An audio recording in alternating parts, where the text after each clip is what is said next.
What's going on, y'all? Chuck Nunface here. A friend of mine on Instagram, Napalm Friday. I'll go ahead and link him. You should definitely check out his Instagram page. He takes some really high quality professional EDC pictures. You should definitely be following him on Instagram. So I will go ahead and link his profile in the description of this video. But he kind of gave me an idea because he asked me the other day. He messaged me on Instagram and said, "Hey, which one would you recommend? I know you have both. Would you recommend getting Chris Reeve, or would you recommend getting me getting a Shirogorov?" And it kind of got me thinking. And I know this isn't the first time this question has been posed. It's kind of an old question. Shirogorov is often called the Russian version of Chris Reeve knives, based on the fact that the level of construction and craftsmanship and precision, height tolerances that go into them. It's very reminiscent of a Chris Reeve knife, but of course, this is on bearings, while a CRK is going to be on phosphor bronze washers.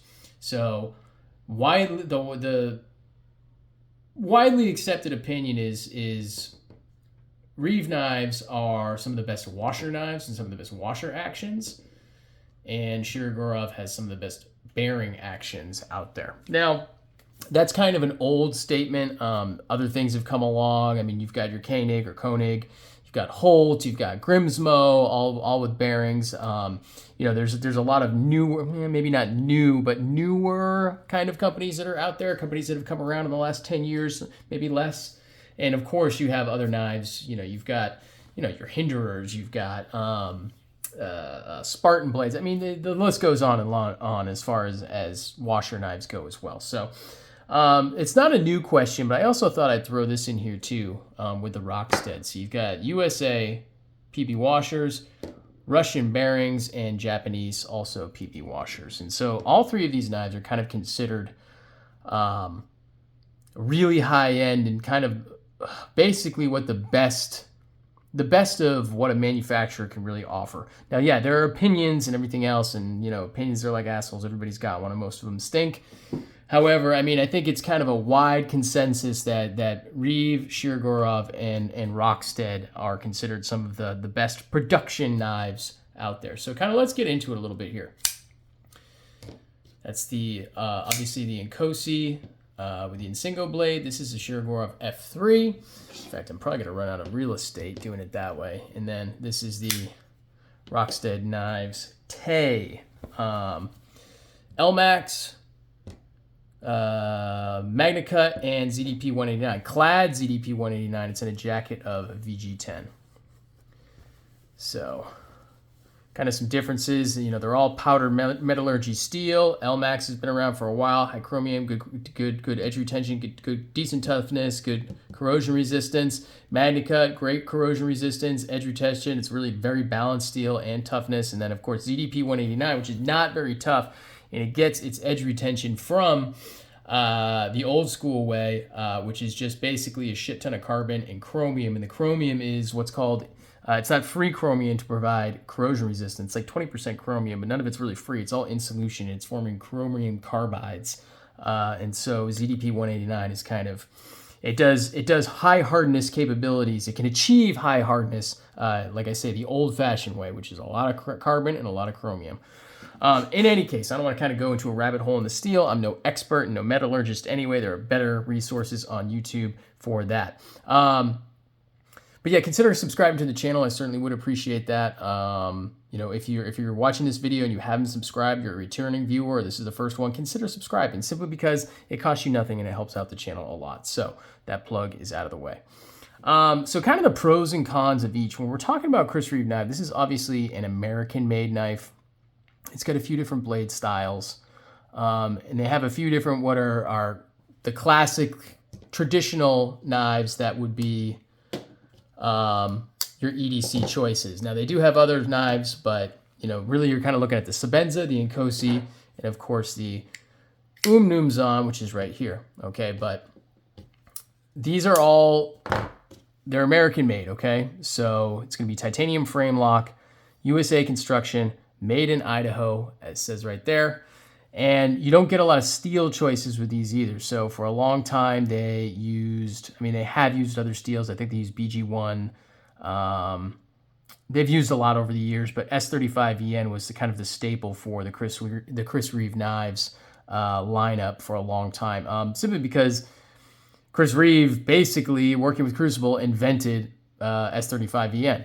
So they used S35VN. They briefly went to S45, and then S45VN in general kind of came out in a weird donut hole period in knife steels where kind of everybody was wanting something other than S30V, and the automatic upgrade was M390, and I think there was a lot of fatigue on those steels. S30V had been around for a long time. S35VN had been around for a long time.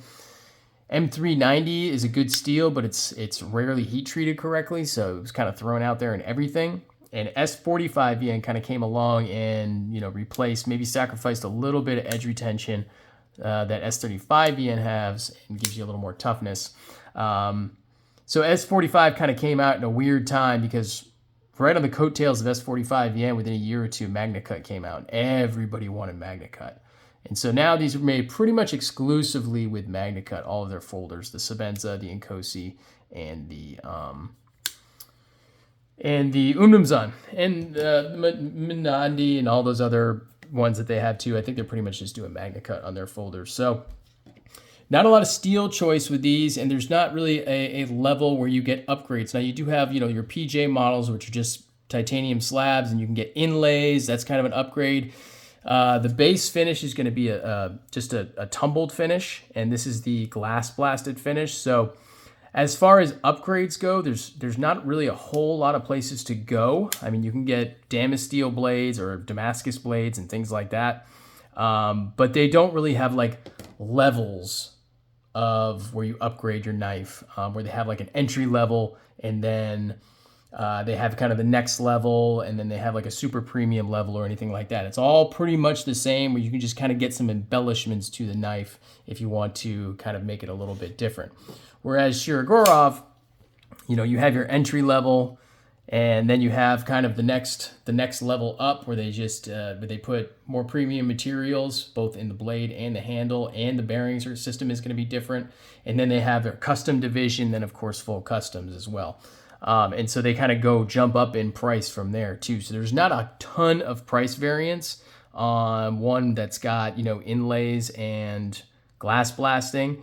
The biggest price variance is going to be when you get, Damasteel blades or Damascus blades rather in a Chris Reeve.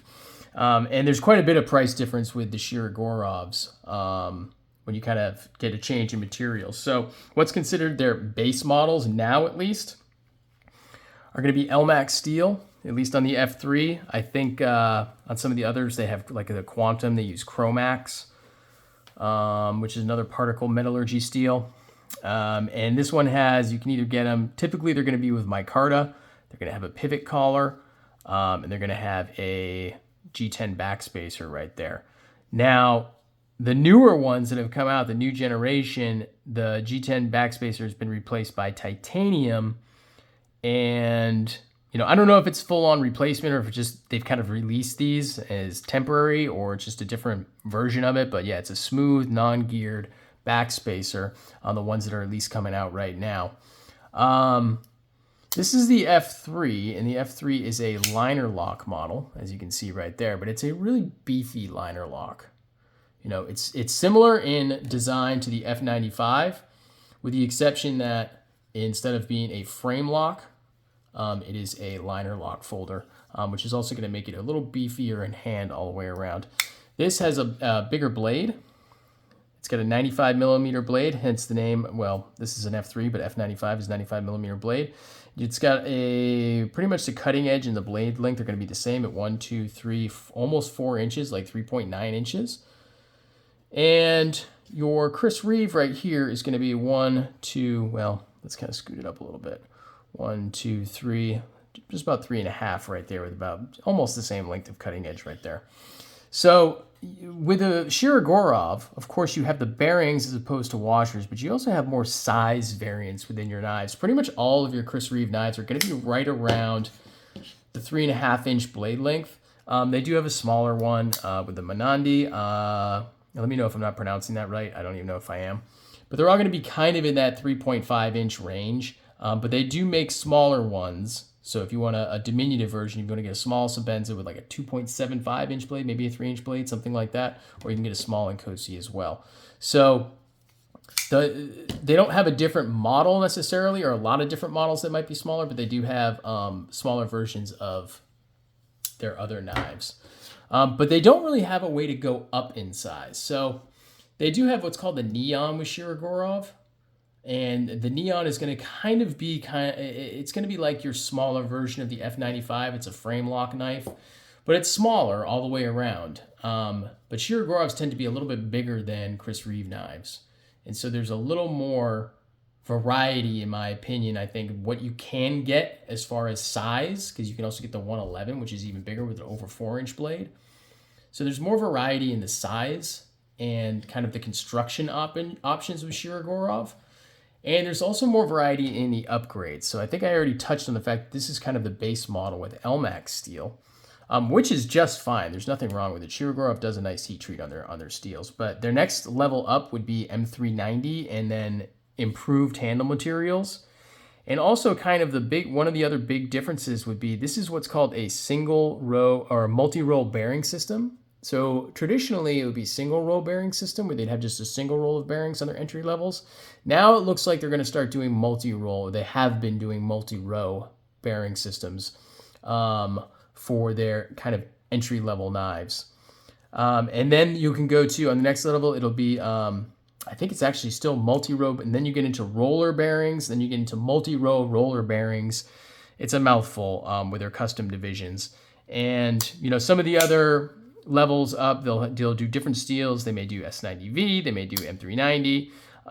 They just do different. There's more variety within each model for Shirogorov, but it is also going to do a fairly dramatic price increase when it comes to the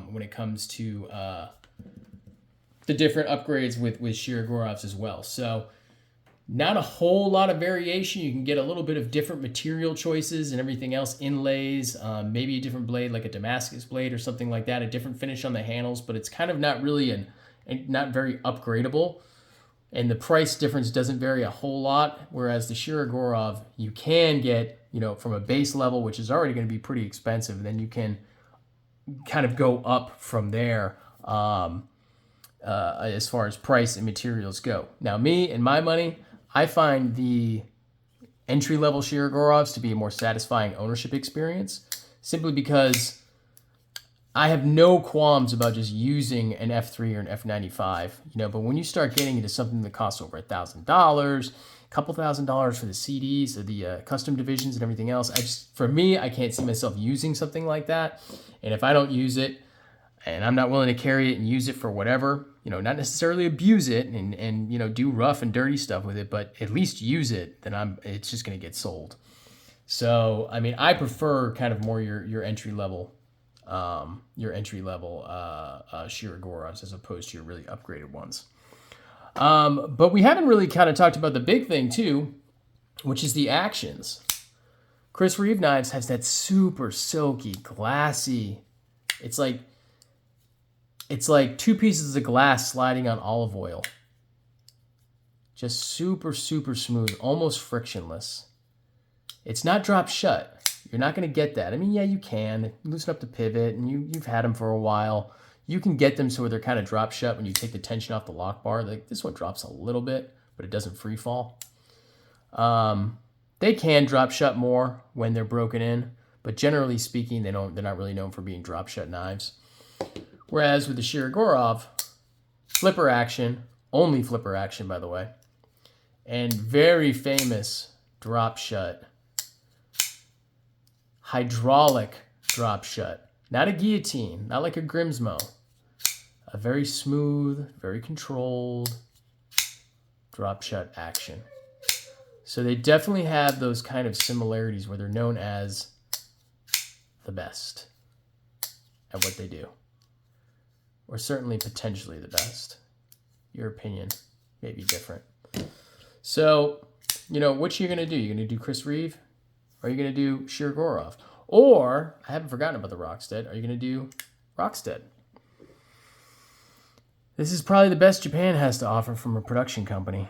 I know I'm kind of doing this as an afterthought. This has really been more of a comparison of these two brands, but I think you really have to look at Rockstead also. I think you're kind of doing yourself a disservice, because the way I look at it is, yeah, from a cost perspective, these are pretty consistent. They're not cheap. They've gone up in price over the last couple of years. Definitely not cheap. These can get extremely expensive, and these just basically start expensive. And there's different models. I mean, they go up. And they're also fingerprint magnets. But really the thing that you pay for is you pay for the precise machining and the really tight tolerances on this, but you also pay for that beautiful, beautiful, beautiful mirror polish blade, which is only done by hand. It can only be done by hand. I'm trying to get the smudge off it. Give me a sec. I thought this microfiber would kind of take care of it. It's not. So this is just going to be a 0 ground. It's 0 degree ground, full convex. Well, not full convex. That's a convex grind. Where this is a hollow grind, this is a flat grind, and this is a convex grind right there. And it's got no secondary bevel. And you're really where your money goes on something like this is it goes towards paying for that blade. All that hand finishing, all that hours and hours of hand finishing they do on the blade. And that's really what you're paying for. It's got duraluminum handles, Stingray. So duraluminum is basically aluminum with copper added to it. DLC coated, stainless steel clip, Stingray inlays on both sides on the Tay. And then that ZDP 189 blade sandwiched between VG10. And you can kind of see the line running right down the middle. That's going to be your ZDP 189. So that sandwiching action gives it a little more toughness, but it also gives it some corrosion resistance. And so, yeah, these are pretty much just top of the line as well. So I just thought I'd add that one to the mix as well, because I really think that these three knives are kind of, maybe Chris Reeve, there's so much more that American makers are doing right now, but Chris Reeve is still kind of the standard. It's still, the Sabenza typically is the one that gets used. I don't own a Sabenza. I have an Nkosi and, of course, an Umnazan. But the Sabenza is one that really kind of gets held as the gold standard in American-made pocket knives. It still is production pocket knives. There's a lot more out there nowadays from a lot of different companies that are doing a lot of great things, but and whether it's in blade forms, Instagram, message board, whatever you're talking about, kind of always goes back to Chris Reeve. Chris Reeve, Hinderer, Strider, they're still in the conversation, but I think Chris Reeve is kind of the standard that I think most American-made pocket knives are kind of held to. The Russian equivalent and the Japanese equivalent.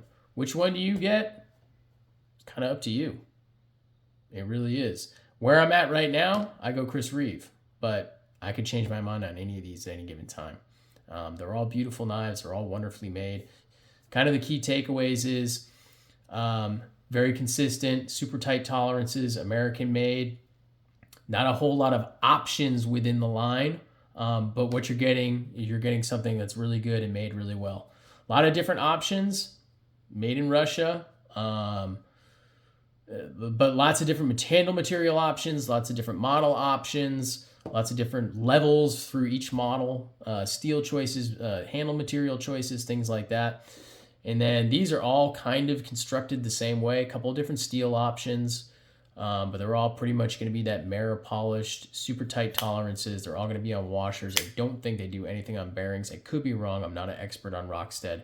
And these are, of course, made in Japan. So it's kind of just more of the styling that you're looking for and the blade size that you're looking for and what you kind of guide you towards what you want in a Rockstead. So that's going to do it for me. Longer video than I thought it was going to be, but that happens to me a lot. Give Napalm Friday a follow. I'm going to link him in the description. Thanks a lot for asking me that question, man. I know it's been asked before, but it gave me a chance to shoot a video and address it. So stay tuned for the next one, y'all. Peace.